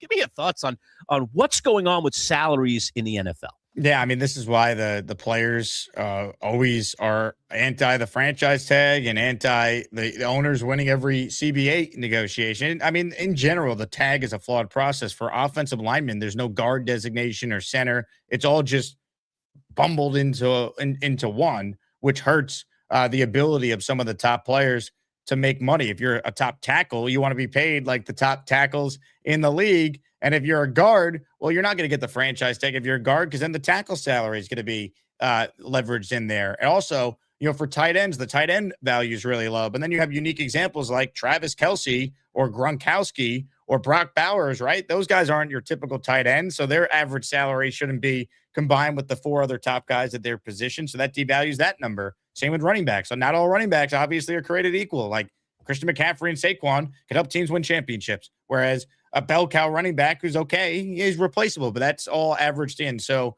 it's a flawed process. Same thing with edge rushers, by the way, like linebackers and edge rushers. There needs to be like a separate category for that. So it's an imperfect system that the players have continued to agree to in the CBA negotiations, and the owners typically always win those. All right, let's go to a super chat coming in here. Come on, Jake. How can we not get the love? Sign Mike Evans or Odell? Yes, I haven't heard an Odell reference this offseason. That's what I'm talking about. Thank you. FSOD to God 36, $2 super chat, huh? Jake, are you ready for an Odell Beckham? We've been dreaming about this forever. Huh? Come on. Really? What are we doing? Odell? Hang him up, man. In 2026? No. Odell? Let me check on Odell. Odell. Is he 34? 33 now. 33. Okay, I thought he was older than that, to be honest with you. Okay. His body is shot at this point, is it not? I mean, he didn't even play this past year. Yeah. Sorry, FSOD to God 36. Beautiful suggestion, but I don't think that's going to hit exactly, quite frankly, where we need it. Do you have, speaking of the overall free agents, the Jets have the fourth most cap space in the league. This is a great opportunity to either, rise up or fall down. The Jets have plenty of, swings and misses of Trumaine Johnsons and, Le'Veon Bells. Things have gone horrifically wrong, but every once in a while, DJ Reed, all right, that wasn't bad. We've had a few free agent hits over the last couple of years where, it works. So all this money can be good or bad. Do you have a way to spend it? Jake, you're the GM. Who are you targeting? There's a lot of big free agents out there at a variety of positions. And as we established, the Jets need a lot. Yeah, I mean, they do need a lot. Look, everyone could give you the Lions tie-ins on what the Jets will probably do with a guy like Alex Anzalone. I'm looking at safeties in free agency because safeties hit the market and you can get them at a reasonable price compared to other positions. There's two guys I really like on the same team. I'd want to pick from the Bears secondary. Kevin Byard and Jaquan Brisker are both free agents. I want one of those guys because you look at Chicago, they led the NFL in takeaways this past year. The Jets didn't have an interception all year. So I want to raid their secondary. I'm also potentially interested in Cameron Curl, who's on the Rams, Byron Cook, who's on the Chiefs, if you want to throw some other safety names. And people might think I'm nuts. Let's form a super offensive line. Let's overpay for Tyler Linderbaum, get him in there, build up our team for whoever the rookie we make the big swing on, I believe will happen in 2027 ultimately. If we sign Cousins, great. We can protect him and actually give ourselves a chance with an offensive line of Linderbaum, Olu Fashanu, Joe Tippmann. The other side, you got Armand Membu, who's going to be, I think, a future Pro Bowler in year 2 now. We'll see what they do with AVT and Simpson, but like that to me would be a wow type of move if they could get him. You're going to have to overpay, but that's free agency. And you know what? At the end of the day, like you're not paying a quarterback a ton of money this year in all likelihood. And next year, I believe they're going to draft someone. So that quarterback's on a rookie deal too. So I think you have the resources to spend and try and get the best offensive line the Jets have had since they had a rookie in Mark Sanchez starting from them in 2009. What about the Jets' key free agents? Is there anyone Jake Ashford's pounding the table for? Please keep this guy or that guy of their pending free agents. Everyone you mentioned, John Simpson, AVT, obviously after Breece Hall, they have the franchise tag to prevent one of these players, whoever they choose, from reaching the open market. Is there anyone coming off a 3-14 season that you're pounding the table for of don't let him go? Well, Nick Folk, I feel like, is an obvious one. And I think it's more, is he going to retire versus like if he's going to play football or if he's going to come back and play football for another year. So I'd start with him. I mean, again, I think they should tag Breece and bring him back. We talked about that earlier in the conversation. And I'm very iffy on AVT. I know there's some Jet fans who are like, bring him back. And like, I'm not anti bringing Vera Tucker back, but I heard someone, I forget who said it, throw out the number, 2 years and, $28 million. And I'm like, that's a lot for a guy who's missed 3 full seasons, basically. So I'm not sure on that. I'm okay with bringing Vera Tucker back. But I need a 1-year deal with incentives if I'm going to make that type of swing. And Rich Cimini, by the way, in a column that came out this morning, he reported that. So he spoke to 2 agents that are not ABT's agents and said, what do you think can happen? One said, 1-year prove-it deal, which is what a lot of us think with 3 of his 5 seasons in the NFL ending with season-ending injuries. But another agent said, I don't know, man. He could get a multi-year deal that pays him $13 million per season. Some of the Spot Track and PFF projections have him at 50 and 70 plus million on 4-year big money deals because of his ability to play tackle too. So, I just have this weird feeling that I don't know if a 1-year prove-it deal and everyone offers the same thing is enough. There may be a team that's squirrely and sees the age of AVT and says, you know what? Everyone gets overpaid in free agency. That's a bet worth taking because when he's healthy, he's this awesome player. Maybe someone takes a bet, and that's obviously bad news for the Jets. Again, everyone's got a price. there's got to be a breaking point, I think, for some of these teams and the Jets as well, because they have so many needs. So there's not a single free agent the Jets have where it's like you got to keep them at all costs. But there are some guys I think you want to bring back at the right price. All right, and Jake, we're asking you this basically every week as we take a gander at the draft. Are there guys you're starting to fall in love with? Is there any prospects in this draft that get you thinking sweet, passionate loving in there in the Asmaniac household? Sweet, passionate loving. I love Fernando Mendoza. I do. I just know they're not going to be able to get him. Yeah. So that's unfortunate. Outside of him, I really like Mekhi Lemon, and I think he'd be an awesome addition. When we talked about wide receiver earlier, I just don't know if he's going to be there at 16. So you might have to move up. If we're talking about guys that maybe you could find some value in that are not there at 2 or 16 for the Jets, we talked receiver earlier. I think a guy like Omar Cooper Jr., who played with Fernando Mendoza at Indiana, would make some sense with one of the 2 second-round picks. I don't love any of the edge guys we've been debating. I like them. I think they're talented. Reese, Bailey, Bain. But I'm not in love with any of these guys. None of them are like, I need them at all costs. I'm not there yet.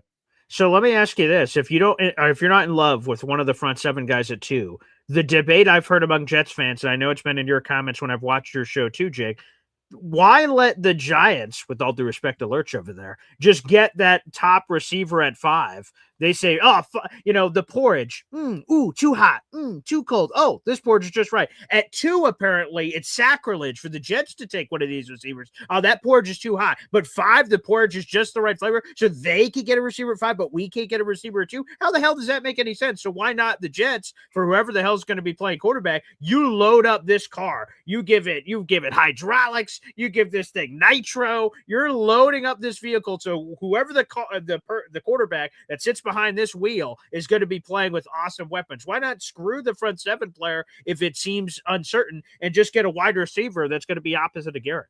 I don't have any issue with that. I just wonder how the Jets' grades are for these players, right? I mean, the Giants could take a receiver. They would have a really high grade on that player.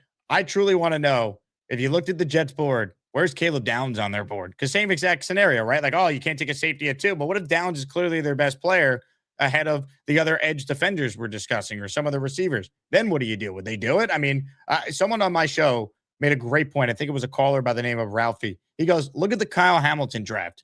You think the Giants would rather have Kayvon Thibodeau or Kyle Hamilton, right? So, like, we spend so much time talking about position, value, all that. But again, Thibodeau's an okay player, was a top 5 pick. And then here's Kyle Hamilton, who's a 2-time first-team All-Pro, and he fell because of his position. So at the end of the day, you want to make sure that you're still taking the best player, obviously at a position of need or a position that is, a premium, but you don't want to go too far where you're taking an inferior player just because, it's an edge. So we got to take an edge there over a great player potentially in Downs or one of the receivers. So I'm with you. Yeah. So maybe the reason why the Giants should maybe go safety themselves at 5 and not worry about, the idea that you shouldn't take a safety that high. They need one. They need a good one. Yeah, I'm not sure, Jake, if you have sound effects ready, but F-Zod to God is back. Okay, you didn't like Mike Evans or Odell Beckham Jr. Okay, no worries. What about Trayvon Diggs, baby? Trayvon Diggs. Come on. Sorry, F-Zod. What are we doing? He stinks. No. I'm okay. It's just like noise. I like that. It's just like white noise. It is. It's very nice. So F-Zod to God, sorry. You'll have to try again on a different super chat, perhaps. So you're running out of names and, quite frankly, running out of time as we're about to wrap up the show. Go big or go home, man. That's the way it goes. Yeah, I guess so. I guess that's a way. I want to end on this one, Jake. You did it on your show the other day this week on Daniel Jeremiah. So there is a world where Daniel Jeremiah did it in his 2.0 mock draft where the Jets go guard at 16th overall with the talented Penn State big man. If the Jets did that, that would be their 5th offensive lineman they've taken to the first round since 2020. That is by far the most in the league. So they would have invested more than anyone. And that it would mean potentially that they have 4 of their 5 offensive linemen on the roster are first-round picks, 3 if ABT ends up skipping out of town. That's a lot of investments. What do you think of that bold prediction, that bold conversation that was raised there by Daniel Jeremiah of NFL Network? I guess if he's the best player, you got to strongly consider it because you don't want to reach for the things we were just talking about. But, like, do they let both Simpson and AVT go, and that's why they're going to draft the Penn State guard in that spot? I got to see what the Jets do in free agency before I could really give a strong opinion one way or another with whether or not that'd be a good decision to take a guard at 16. All right, Jake, we'll end it with this question right out of the chat, and that is, what would it take for the Jets to bring back the flight crew? Wow, Yeah. Nitro Girl style? Sure. Wow. Okay. Yeah. WCW Nitro Girl style. Yeah. Well, I mean, you have to show up at One Jets Drive, Johnny Boy, and you have to storm the facility and demand the flight crew to be brought back. I'm told that's the only way. Well, I just want to say salute to you, Johnny Boy. Thank you so much for doing everything that you can for the flight crew. And, let's try to bring them back. That'd be wonderful. Make Jets football great again. I'm not anti the flight crew. I think it was a mistake to get rid of them. Right? They haven't been around post COVID. So I think right. Yeah. We got to bring it back. 100%. Jake, I want to thank you so much for joining us. It's been great to see you and my buddy Ty Butler, you guys together on ESPN New York earlier this week, which is great. You're all over the place, of course, and all the success, Jake. And what, didn't you just reach 44,000 subscribers? We hit that mark. It's awesome. I'm hoping that we could get to 50 by week 1 of the upcoming season. Might be tough, but given the Jets having all these picks and free agent dollars, maybe we could ride that wave. But it's been a drag, man. It's a shame the team has been as bad as they've been because the fan base is incredible. The only people truly watching now, and you know this too, BG, every day doing your show, are just diehard fans. Like the casuals are out, and you can't blame them. So you're truly just doing a show for sick in the head diehard Jet fans like we all are. So just hopefully one of these years we finally get rewarded for our undying loyalty to what has been a dog crap product for far too long. Well, 44, magical number here in Central New York and Syracuse, in case you didn't know, Jake. Very, very special number. Our folks Jim Brown, right? Yeah, Jim Brown, Floyd Little, Ernie Larry Davis, Zonka. Retired in the rafters. Yeah, it's a rather magical What was number. that movie? The Express, right? That was the movie with Ernie Davis? 100%. Yeah, great movie. Yeah, there you go. 100%. Great movie. By the way, what's the deal with Syracuse basketball? Does Carmelo's kid get a transfer? I meant to ask you guys this when I joined you. Jake, it's getting dicey. It looks like Autry's going to get fired. He's the head coach. Looks like they're going to fire their coach. So if they fire their coach, then the question is, what's the fallout? Maybe everything hinges on who that guy is as to whether Melo keeps his kid there. Is the coach the problem? Are they not recruiting well? I mean, it's tough to get kids as you. Well, he had to replace Boeheim, So, and I'm going to be me and Lurch are on the same boat here. When they hired Autry, I was very underwhelmed. They didn't do a national search. As soon as Boeheim exited stage left, they just promoted from within, which I think was underwhelming because Syracuse basketball, that was that's a program name that had some real gravitas, especially immediately after Boeheim. I thought they should have opened a national search, looked under every rock, interviewed the biggest names they could have. And just because you're a big name doesn't mean success. But that's where I thought they should have gone. When they just rolled over, gave to Autry, I was very disappointed. I'm like, oh boy, you're going to have to prove it to me. And quite frankly, and obviously, he has not proven it. And I fully expect him to get fired at the end of the year, and then we'll see if they can bring in a big name. But yeah, it's disappointing to see how the whole Kai and Anthony and Carmelo thing has gone, unfortunately. Yeah, and I would offer this too, Jake, just the last thought on this, and that is, I just wonder what this team would be like if Rick Pitino was the coach. Because it feels to me like there's talent on this roster, and they got some, Carmelo and another kid, Sadiq White, were like top 30 guys. Donnie Freeman too was another big highly regarded guys. They've piled up some very highly recruited high school guys. Now, not every high school guy pans out, but it feels like there's talent. It feels like they did well in the portal. It feels like they brought and it's just not coming together. And when you watch the team play, it just looks unpolished, the same mistakes over and over again. And that is coaching, but I hate to put it completely on the coach because the players got to play and they have to show up. And sometimes they're not hustling and the defense is lackluster. But again, that's not coaching. I just love to see what this team would play like. You've seen down there in New York what he's done with St. John's, and that team was in the dumpster. Oh, yeah. And he has pulled them out, and they are a top 25. They're a contender now.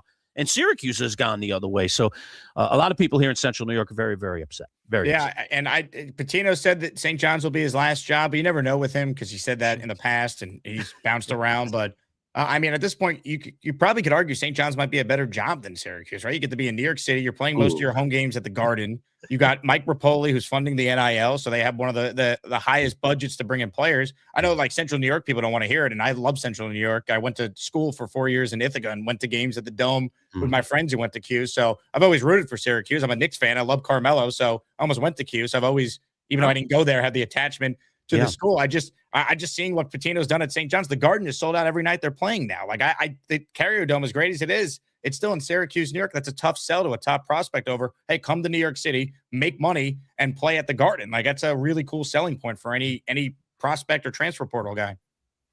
And the Park School's a good place too, Jake. It's not a bad place. Go Ithaca Bombers. That's right, Jim. You know. It's a new house, but it's a pretty darn good place. I almost went to Ithaca too. Oh, wow. I ended up choosing Syracuse. What but could have happened? I really love the vibe at Ithaca. And I actually occasionally in the summers make trips down there. They have the beautiful gorges and all that kind of stuff, right? Hey, that's the best time to do it. You guys know winter ain't fun. No. Hey, one of the colleges I visited, Ithaca. So it could have happened. Me and Jake could have been roommates or something. Could have all been. We'll never know. Okay. Well, Jake is the one. Yeah. Thanks, Jake. Thanks for popping in live. We appreciate it. You got it, guys. Thanks for having me as always. All right, there he is. Jake Asman giving us some love, all things Jets. Always good to check in with Jake. We were going to record it, and Jake was available earlier, and we were still on the air. We said, let's just bring him on live, and that's exactly what we did. So that was a lot of fun. Fantastic. Okay, so again, thanks to Jake. Two things in one, right? Yeah, by the way, another reminder to people again. So if you just saw that Jets Jake conversation, great. You just saw that live. But people that normally listen to the Jet version that's sort of cut up and uploaded separate on the podcast, we will do that after the show. So you guys will see that separately in your feed, just like anything else. But again, moment struck, and I appreciate Jake making some moves here to pop up on the show. Salute to Jake. All right, let's do some wrap-up stuff before we get out of here. There's been a ton of comments, so I don't know. We can run through maybe grab a few comments. I want to thank everybody who there's a membership or two that was gifted during the show today. We had several super chats. Again, you can now super chat. We got the cool emojis now. You can do stuff. So Boy Green's throwing them up on the screen here, and you can take a look at some of the people who have contributed. We really appreciate it. Supporting the channel is important. Again, we're still just a little baby. You know, we're a 630 subscriber baby right now, but we're growing every day. We really do love doing this for you guys. The reason that Paul and I are into this and have done it as long as we've done it is we just love what we do, and we love our teams, and we love talking about this stuff. And so now we've just brought it to the digital space, and so the more you support us, you know, better chances we're going to be sticking around for a while. So that's always a good thing. And we Lurch, come on, membership available as well. What Congratulations.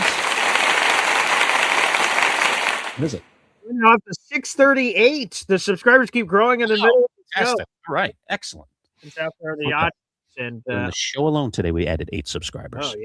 This is a lot of fun. So shout out again, the Bud Poliquin interview is up. That's getting a lot of steam. We had Ian O'Connor. Again, we'll upload the Jake one separately in case you guys missed that. So we'll have the Jets conversation coming too. Man, this is awesome. It's been great to see the growth. Well, Bud dared to say in the interview. Bud is always, you know, you never know what's going to come out of Bud's mouth. Sure. And Bud covered Syracuse sports for years, over 20, maybe close to 30. And Bud said he basically called Syracuse we interviewed him last night. It was a recorded interview.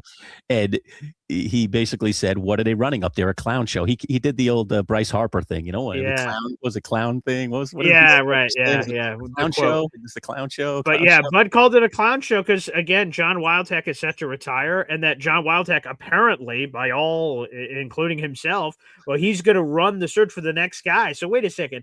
Right before he's on his way out, he's going to pull, and again, Ozzie, you know, Ozzie Newsome had a little bit more pull than John Wildhack, with all due respect, to give Lamar Jackson his final pick to the next regime, Eric DeCosta and the Ravens that took over. That was his final draft. You know, he was sort of around for a little longer than 10 years of Wildhack. So I don't know if this is the gift that keeps on giving Clark. But yeah, he called him a clown show because if John Wildhack is making this decision and going deuces and then disappears through the smoke, like whoa. So yeah, that quote is going viral. So that's going viral, and Bud made a suggestion. Now he said this very carefully because I already responded to some comments this morning of people that had already watched the video. Yeah. All right, you know that Bud is a tool, and Bud was getting some names called at him, and the reason was because Bud, during our conversation, proposed that Syracuse doesn't fire Adrian Autry when the season ends. It almost seems like it's almost, barring a miracle, bound to happen when the season ends. I don't think Syracuse is going to do anything before the season ends, but I do think when the season ends, it's likely they're going to make a change at the head coach. We'll see, but it certainly feels that way. And so Bud suggested, with a new AD about to come in and not even hired yet, with a new chancellor coming in and I think not hired yet, that Syracuse might be on better footing to not make a move until it's easier build. Right. So you keep the guy in the fold for another year, and then you make a transition while these people are now have gotten the lay of the land and they're established. So he was just proposing that maybe it would be wise of Syracuse not to necessarily jettison off their head coach. Well, the fans right now have the torches and the pitchforks at the gate. So for Bud to propose that we hang on for another year, people don't want to even hang on for another week. And Bud says, hang on for another year, and then everything gets sorted out. People do not want to go through another basketball season like this. Not that changing the coach is just going to be some magic wand, because unless they get somebody who's really going to change things, that's going to attract people, they're going to have this fallout of all the guys that they have now, some of whom are pretty good players and young players, leaving and going to places where it's more stability.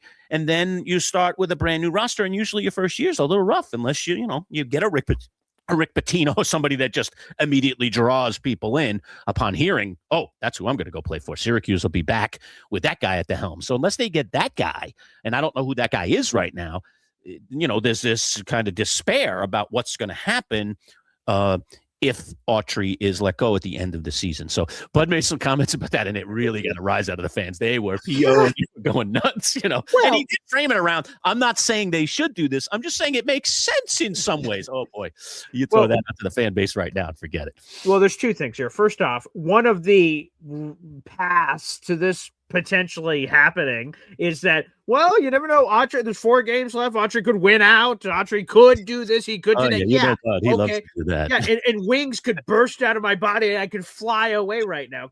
Is that within the realm of possibilities? Maybe, but unlikely. So Autry has shown no sign that suddenly a random winning streak against, by the way, multiple top 25 opponents is suddenly going to happen here in the Final Four. And then historically, Syracuse has sucked in the ACC tournament. And suddenly this year, when all is wrong, it's all going to pop up. So, yeah, for all those reasons, I can understand some of the torches and pitchforks that are sort of, kind of out there in the universe. The one part I would push back on you, Lurch, where you say, hey, this new head coach is not some magical antidote. We're in a new world in 2026. This isn't an NFL roster with 53 players and John Harbaugh has to put his fingerprints over this massive entity and there's 30 coaches, all this stuff. In college basketball, we're talking about 15 guys.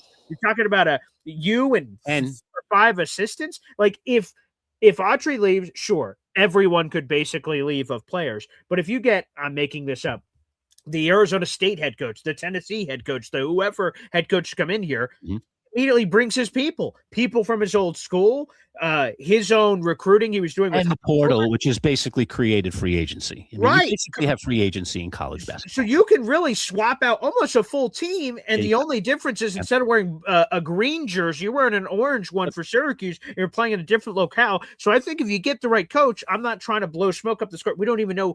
First off, Autry hasn't been fired yet. And secondly, we have no idea who the new person would be. But I'm just saying that if we're talking about possibilities, if Autry could do this 20 wins, like Bud says, well, totally a new coach could come in here, bring in a few players when you only have 5 on the court, and you could bring in a few impact guys and immediately have a turnaround. Because to be honest, it can't get much worse than it's been with Autry. And I want to highlight our buddy Jim CBW here. He says the program was fading under Jim Boeheim, but few are willing to say that for fear of punishment. I think me and Lurch have been very open about it at the end of the radio run, and then here in digital whenever we do our Syracuse stuff. Isn't it obvious that Boeheim struggled at the end? We've been on this drought of NCAA tournament appearances. Boeheim had his first under sub 500 season of his entire career. Clearly, the golden age. I think someone did, Bud obviously highlighted this. This was a classic Bud versus Boeheim moment.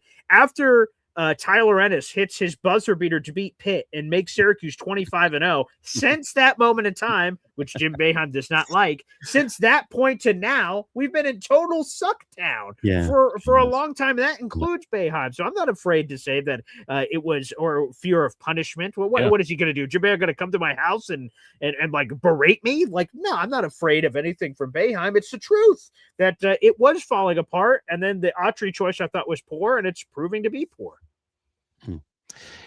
I don't disagree. No, the program, Jim's magic had worn off in the end. And look, I mean, the proof's in the pudding. It is first under 500 season in his history of nearly 50 years. I mean, and that's pretty much was second to last year. I mean, I can't even believe he hung on a year beyond that. He had the kids and he could have walked off into the sunset with a kid in each arm and said, this is it. This is my last hurrah.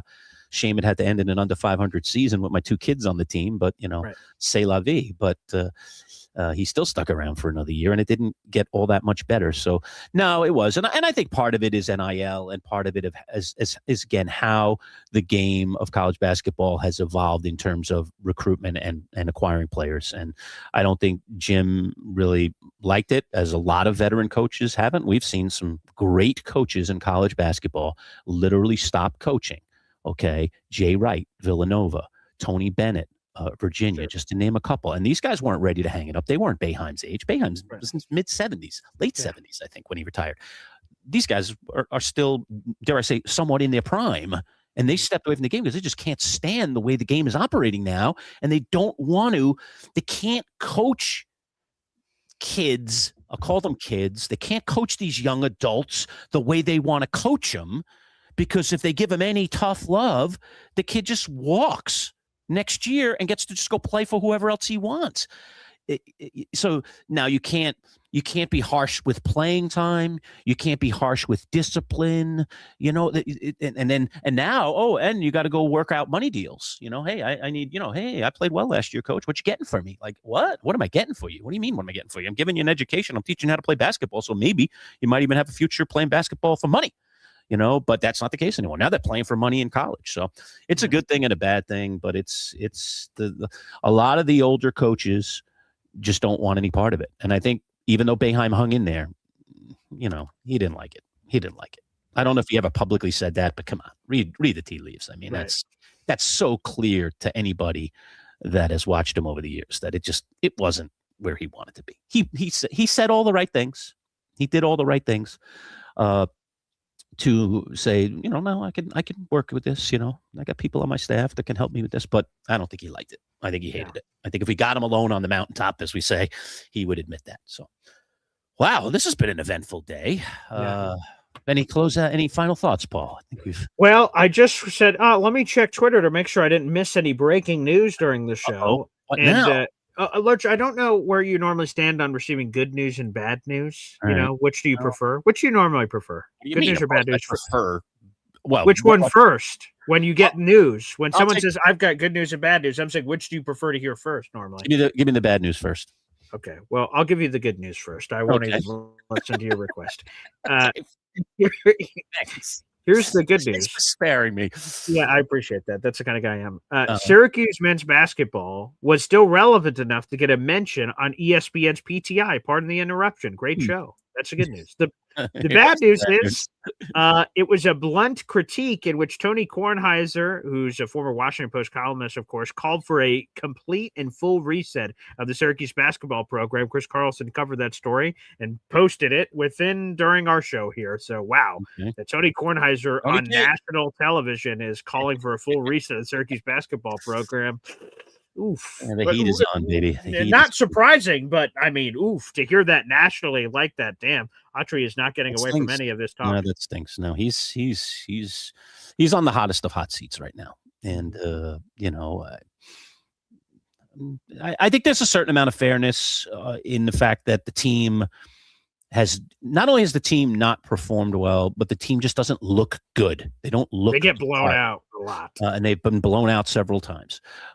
So that's not good. And it doesn't appear, as hard as he might be pushing those buttons, that the players are responding to whatever discipline, whatever coaching, whatever things, whatever tactics Adrian Autry is using as a head basketball coach. And when that happens, you lose the room. Sure. And nothing else really matters. Right. Nothing else really matters. And then I offer you the exact opposite. A Rick Pitino goes down to St. John's. They weren't listening to anybody down there. They couldn't get any players. And he's just completely got everybody listening.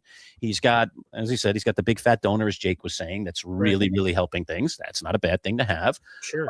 And the whole thing is turned around. But they are getting the message, and that's for Autry, again, this is year 3, buddy. That's plenty of time in this world. Lots of coaches and people get a lot less time than 3 years. 3 years is plenty of time to figure it out. He didn't. Sorry, pal. This is a results-oriented business, and you didn't deliver. So it's just as cold as that.